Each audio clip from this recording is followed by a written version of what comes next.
अब jazz cash easy पैसे की तरह ऑफिशियली एडमिट तो नहीं करता कि उनको स्विफ्ट कोड एग्जिस्ट नहीं करता है, इसलिए आप जब भी जैज़ कैश का स्विफ्ट कोड सर्च करते हैं गूगल पर तो आपके सामने इस तरह का एक रिजल्ट खुल के आ जाता है जिसमें आपको एक स्विफ्ट कोड देखने को मिलता है। अब ये स्विफ्ट कोड हमारे लिए बनता है दूसरी मिसलीडिंग इन्फॉर्मेशन का जरिया। यूट्यूब पर कई सारी वीडियोस में और गूगल पर कई सारे आर्टिकल्स में इस कोड को जैज़ कैश का स्विफ्ट कोड बताया जा रहा है, जो कि बिल्कुल गलत है।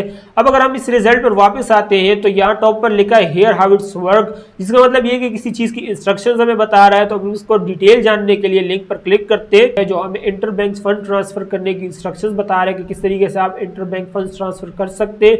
अब यहाँ पर जो इन्होंने एग्जाम्पल ली है वो उन्होंने यूबीएल बैंक को रखा है, और अगर आप नोटिस करेंगे तो जो यूबीएल बैंक की इन्होंने डिटेल ली है उसमें जो स्विफ्ट कोड है वो वही कोड है जो आपको यूट्यूब पे वीडियोस में बताया जा रहा है कि जैज़ कैश का स्विफ्ट कोड है। अब अगर आप नोटिस करेंगे तो स्विफ्ट कोड 8 अल्फाबेट्स पर मुश्तमिल होता है, जिसमें शुरू के 4 बैंक के होते हैं और बाकी के 4 पाकिस्तान कंट्री के होते हैं। जैसे कि अगर यूबीएल का बैंक है UNILPKKA, ये अगर यूबीएल बैंक का स्विफ्ट कोड है तो इसमें शुरू के 4 डिजिट्स UNIL ये यूबीएल बैंक के हैं, यूनाइटेड बैंक के हैं, और बाकी के 4 डिजिट्स PKKA ये पाकिस्तान के हैं। इसी तरह अगर जैज़ कैश का स्विफ्ट कोड एग्जिस्ट करता तो वो JZCHPKKA होता। इस तरीके से जैज़ कैश का स्विफ्ट कोड होता ताकि वो डिफाइन कर सकता कि जैज़ कैश का है, लेकिन यहाँ पर आपको मिसलीड किया जा रहा है। यूबीएल का जो स्विफ्ट कोड है उसे जैज़ कैश का स्विफ्ट कोड कह के आपको वीडियोस में और आर्टिकल्स में बताया जा रहा है, जो कि बिल्कुल गलत है। दोस्तों अगर आपको ये वीडियो इन्फॉर्मेटिव लगी है तो कंप्लीट वीडियो का लिंक मैंने नीचे पिन कमेंट में दिया हुआ है,